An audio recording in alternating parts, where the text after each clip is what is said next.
Hey guys, it's Kate and I hope you're having a great day. I'm back with another watercolor techniques tutorial, and this one is going to cover negative painting. Now there are a million things you can do with negative painting, but I wanted to keep something simple so that you can follow along and practice the technique, but there are some really beautiful things you can do with negative painting. For this one, I've got my watercolor paper taped down and I have some very basic sketches of fish. And as you can see, I have them in different sizes, so it kind of looks like there's some depth there. These smaller ones might be further away if you're looking at them straight ahead. So I've got these three here that are my largest ones, and those ones are going to be the ones I want in the front. With watercolor, since you're working usually light to dark, you will usually have your first layer be your lightest layer or your most colorful layer or whatever it is you're going for. For this, I'm going to do kind of like a colorful galaxy, and then I'm actually going to darken it the further back you go with each layer. So what I'm going to do is start off by just getting my paper moist. Now normally I wouldn't go this dark with my pencil sketch, but I want to make sure that it's visible to you so you can follow along and see exactly what I'm doing here. And so I'm just making sure that I get my paper moist because I'm going to be dropping in color and I want it to really bloom out and mix together on the page. We're going to have a very nice colorful foreground, but I am going to be mindful of my darkness level, so I'm going to just make sure that it is pretty bright and not too many dark tones. But also keep in mind that watercolor will lighten as it dries. So I've got my paper pretty well moist. I'm working on my Meliang palette today, and I'm going to be doing some pinks and some blues. And so first I'm going to dip into my magenta and get a good mix going on the page. And I'm going to start just dropping that in right on my paper, just like this. And I'm going to make sure I get a nice batch of color, especially over my fish that are in the foreground. Then I'm going to go into the sky blue that I've got in my palette, and I'm going to dip into that, mix some up, and I'm going to do the same thing and just start going through and really getting this color in here.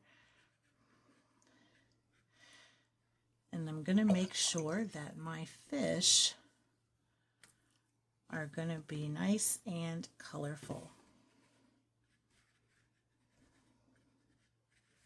And if you go over an area that you don't really want to have too dark, you can always blot it while it's still moist. So I'm going to come in with my paper towel and I'm just going to gently blot back some of this color. Now I think I'd like to come in with some yellow. So I'm going to go into my cadmium yellow and I'm going to just sort of drop this in some spots and just get a nice color. And actually I may even blot some of this up over here just so I can make sure to get a nice strong yellow pigment in here like that, and maybe over here too. Whoops, I don't want to get muddy colors, so if that happens you can always blot it up. All right, now I'm going to go for my smaller brush here and go back into this magenta and make some of this really nice and pigmented, just like that.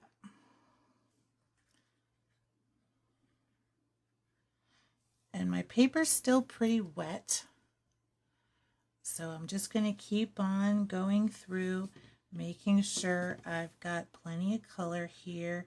I'm going to make sure this is bright and good to go for our next layer. Now you can choose any colors you want to. I'm just going with some nice, fun, bright colors. Maybe I'll go into another red here. This is more of a madder red. And I might add just a touch of that in a few little places here.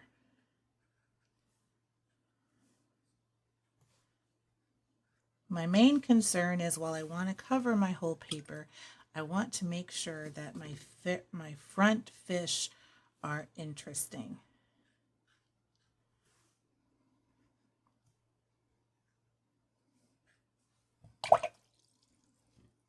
And I'm blotting my brush pretty well before I pick up new color. That way I can make sure that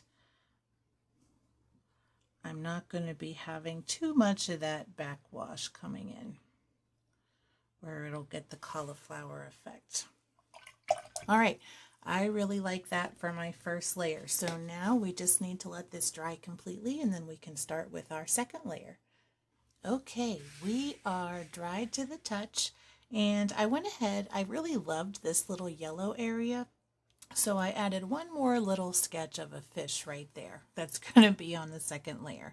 So what I'm going to do next, and the idea with negative painting is, we're going to not paint our things that are in the front. So these three large fish, I'm going to paint everything except those.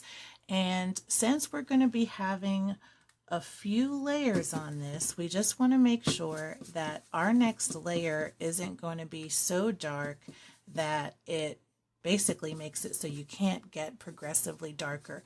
So I'm going to mix a pretty light layer of this blue, and I'm going to also make sure to mix enough so that I can cover my whole paper. Now, you don't have to do that, but I want to try to keep my layer even, so I don't want to remix color where I might not get the same color again, or the same color strength. And I'm going to add plenty of water to this with my brush just to make sure I have a nice light wash. I'm using my flat brush for this so that I can get into some of these creases, and also so that I don't use too much water in my painting. So I'm going to start in one section. I'm just going to start down, actually I'm going to start up here because I can get this covered pretty quickly and I won't risk running my hand through it. So I'm just going to start depositing an even coat of paint. And you can see how it makes everything darken up. Now, as I get closer to my fish, I'm going to just follow that outline, just like that. And you can still see the other fish in the background, but the fish we have that we're going to have in the front will be the brightest. And I'm just dipping into more paint as I need it, and I'm going to follow my outline. The quicker you work, the better, if you don't want to have any of that backwash happening. So I'm just dipping in my paint frequently and coming through with my color. And I'm just getting careful and a little bit slower as I get closer to the fish that I want to keep.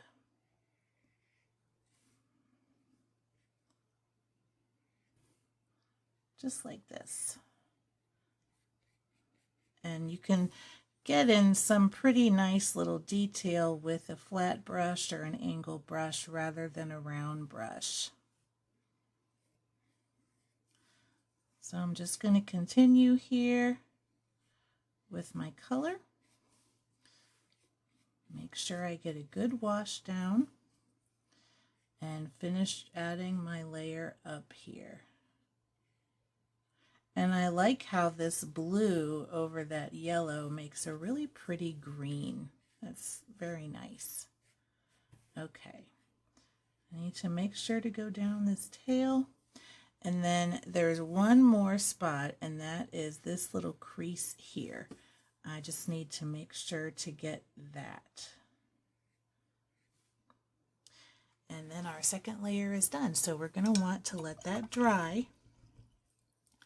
And then we'll be able to do our next layer yet.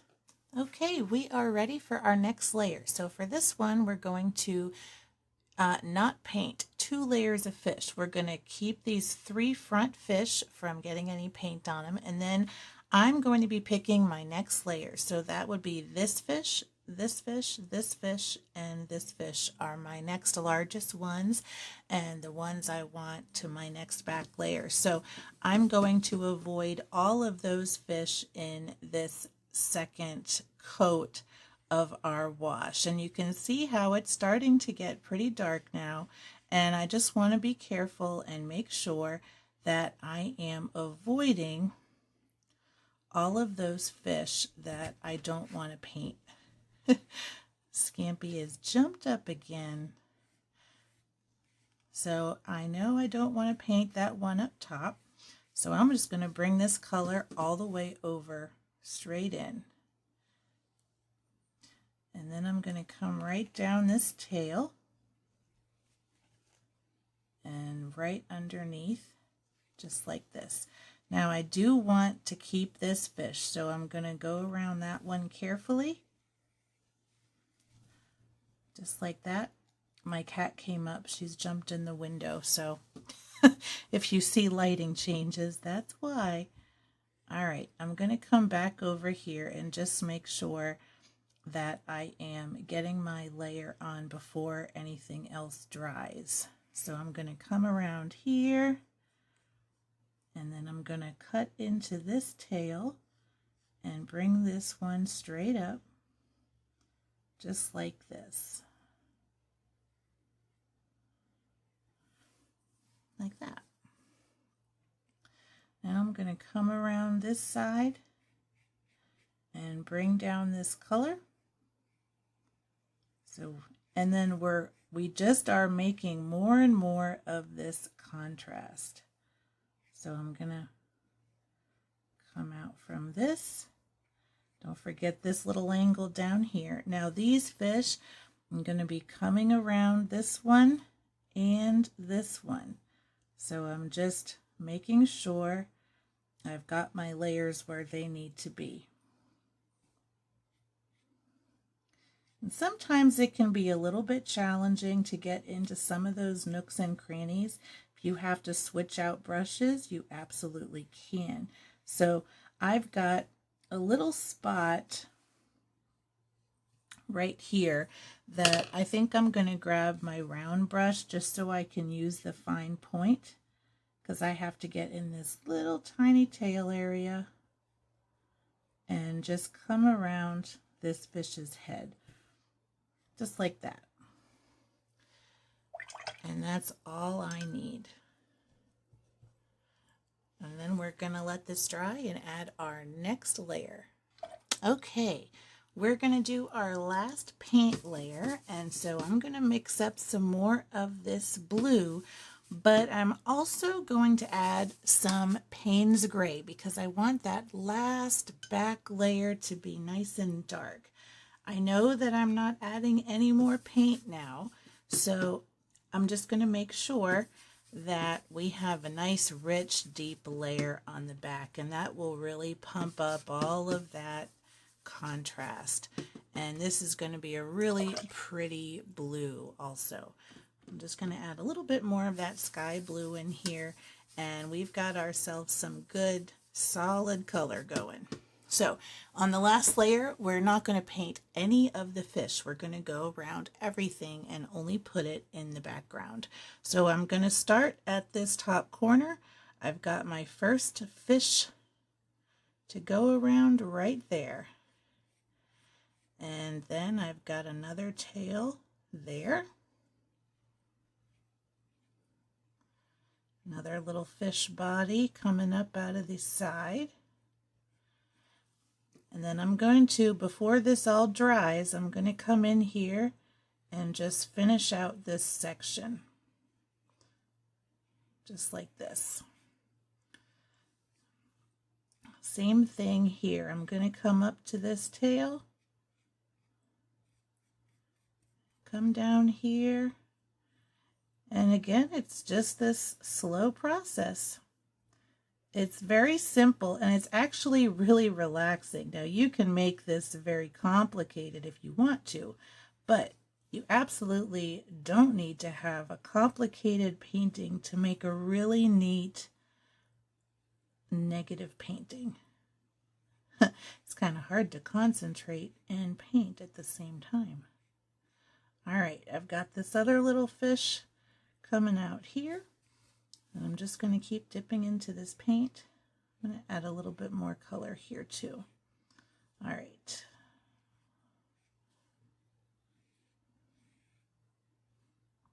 Just like that.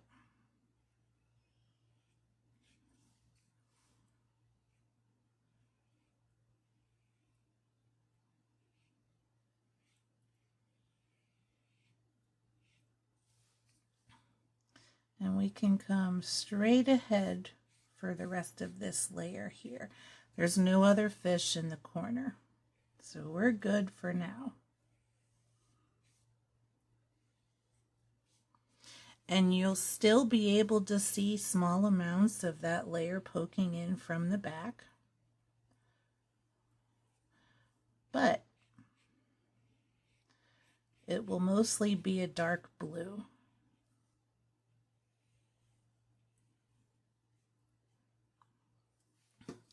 And we're just going to keep going around and adding these colors.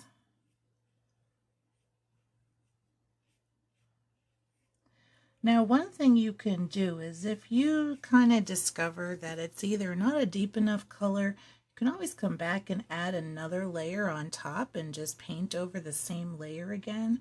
That would definitely work. But if you know that you're kind of done with everything that you need, you can kind of darken your last layer like I have here. So I know that I don't have any more to paint, so this works very well for me. And just make sure to get my corner there. I also have a little corner up there that I need to get. And then I'm going to come right through here, just like we did before. And then I've got a little fish here that I need to go around, and I'm getting low on paint, so I'm going to be kind of mopping up the rest of what I've got here.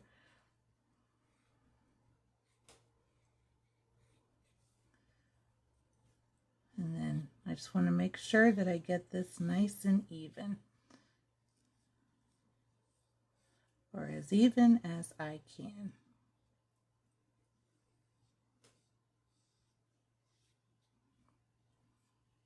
All right.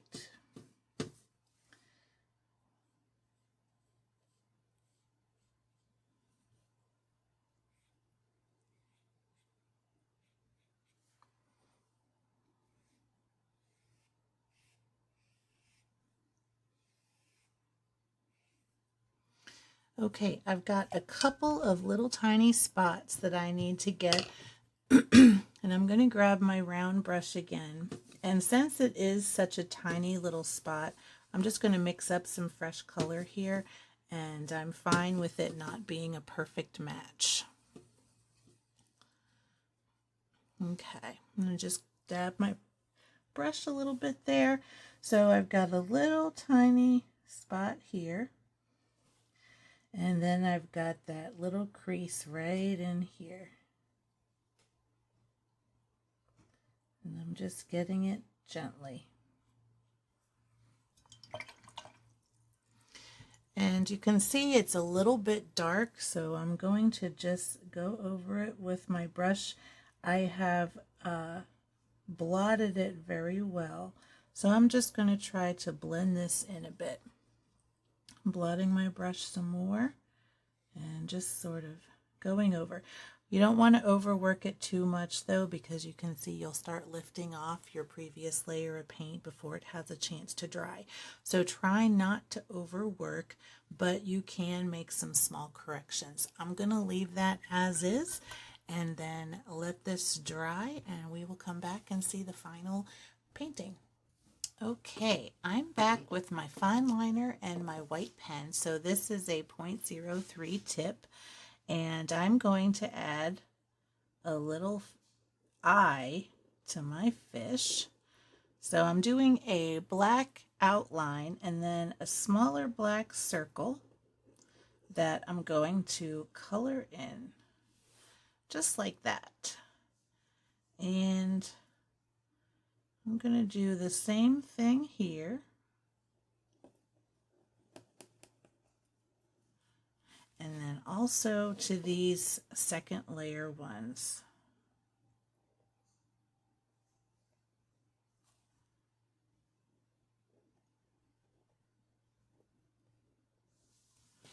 Just like this. The background ones, I'm going to just have some small little circles.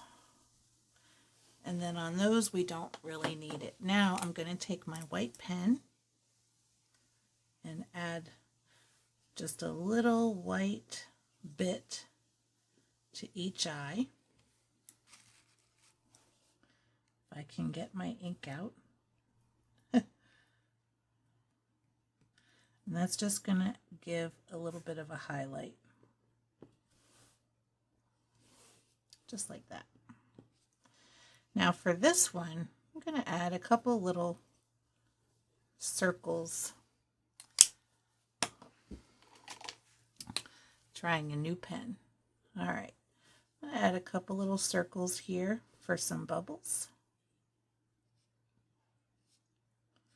Just coming up to the top of the page.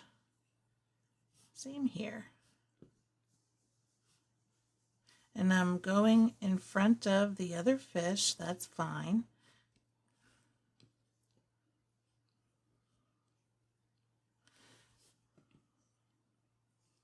Just like that.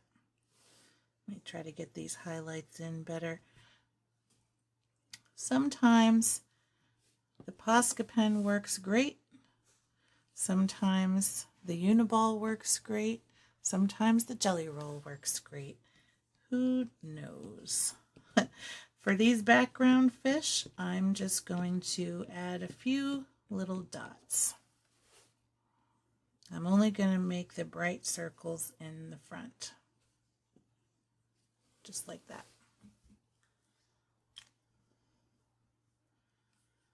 And then what I might also do is in my front three fish, I might just enhance that contrast a little more by giving them a simple white outline.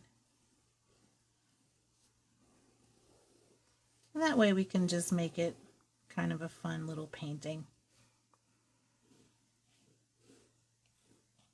And I might even get kind of scribbly with the outline a bit too.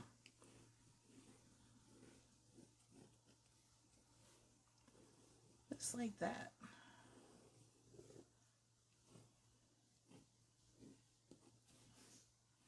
Yeah, I think that looks great. And fun too. And it just really makes them pop out to that front layer. So this is a great example of negative painting. You can do it with many things. You'll see a lot of leaves and trees and forest scenes. It really helps when you're trying to add shadows, but this is our completed painting. And so I really think this came out pretty cute, and it's very easy. If you can draw basically a teardrop shape and a little triangle, you've got your fish. And just scatter them around, experiment with this method, and I hope you have a good time doing these paintings on your own. So until next time, keep creating, and thank you so much for watching today. Have a great day.